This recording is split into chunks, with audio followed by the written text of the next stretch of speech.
வணக்கம், welcome to Chitra Murali's kitchen. இன்னைக்கு என்ன பார்க்க போறோம்னா எள்ளு பொடி போட்டு ஒரு குழம்பு ஒன்று பண்ண போறோம். ரொம்ப சிம்பிளா காரத்துக்கு வெறும் வரமிளகா மட்டும்தான் போட போறோம். ஸோ எப்படி பண்றதுன்னு பார்த்துக்கலாம். ஃபர்ஸ்ட் வந்து எள்ளை வறுத்துக்கலாம்.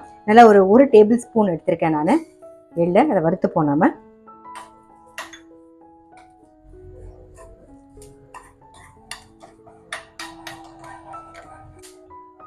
எள்ளு நல்லா பொரிய ஆரம்பிச்சிருது.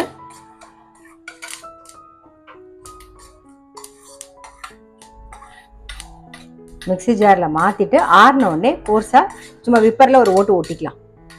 நம்ம வந்து எள்ளை வறுத்தோம் இல்லையா, அது ஆறட்டும். அதுக்குள்ளே வந்து தாளிக்க வேண்டியதெல்லாம் தாளிச்சிக்கலாம். கடாயில் கொஞ்சமாக எண்ணெய் விட்டுருக்கேன்.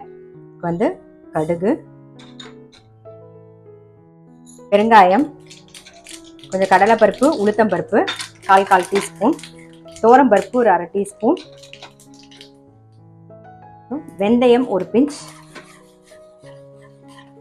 வரமிளகா ஒரு காரத்துக்கு தகுந்த மாதிரி நான் 4 வரமிளகா சேர்த்துருக்கேன். காரமே இதுதான். நான் வந்து கொஞ்சம் சின்ன நெல்லிக்காய் சைஸ்ல தான் புளி கரைச்சி வச்சிருக்கேன். ஸோ அதுக்கு தகுந்த மாதிரி நான் வரமிளகா எடுத்துட்டு இருக்கேன். நீங்க எப்படி எடுத்துக்கிறீங்களோ அது தகுந்த மாதிரி பார்த்து எடுத்துக்கோங்க. கொஞ்சமா மஞ்சள் பொடி சேர்த்துக்கலாம். இது நல்லா இந்த வரமிளகா பருப்பு எல்லாம் வறுபடும் போதே வந்து அது ஒரு நல்ல வாசனை இருக்கும், ரொம்பவே நல்லா இருக்கும்.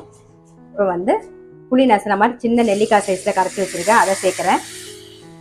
இது கூடவே வந்து தேவையான உப்பையும் போட்டுடலாம். கொஞ்சம் வெல்லமும் சேர்த்துப்போம். கொஞ்சம் கருவேப்பிலை, வெல்லம், அவ்வளவுதான். இதெல்லாம் சேர்ந்து நல்லா கொதிக்கட்டும்.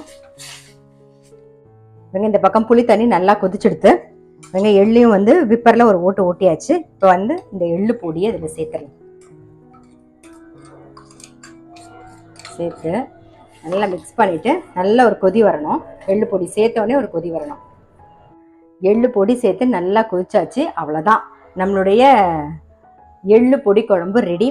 ரொம்ப ரொம்ப சிம்பிளாக இருக்கும். அடுப்பை ஆஃப் பண்ணிடுறேன். இதை நீங்கள் டிஃபன் பாக்ஸ் கொடுக்கறதுக்கும் கலந்து கொடுக்கறதுக்கும் ரொம்பவே சௌரியமாக இருக்கும். நான் எப்பயுமே சொல்கிற மாதிரி நல்ல சுடசாதத்தில் நல்லெண்ணெய் விட்டு இந்த எள்ளு பொடி குழம்பையும் பிசைஞ்சிட்டு ஒரு காரக்கறியோ இல்லைனா தேங்காய் தொகையல், பருப்பு தொகையல் தொட்டுன்னு சாப்பிட்டீங்கனாலும் நல்லாயிருக்கும். இல்லை ஆஸ் யூஷுவல் எப்பயும் போல் அப்பளம், படாம், சிப்ஸ் எது தொட்டுன்னு சாப்பிட்டாலும் ரொம்பவே நல்லாயிருக்கும்.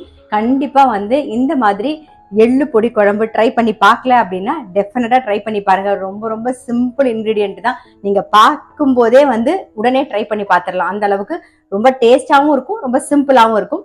கண்டிப்பாக இந்த எள்ளு பொடி குழம்பு ட்ரை பண்ணுங்கள். நான் அடுத்த வீடியோவில் சந்திக்கிறேன்.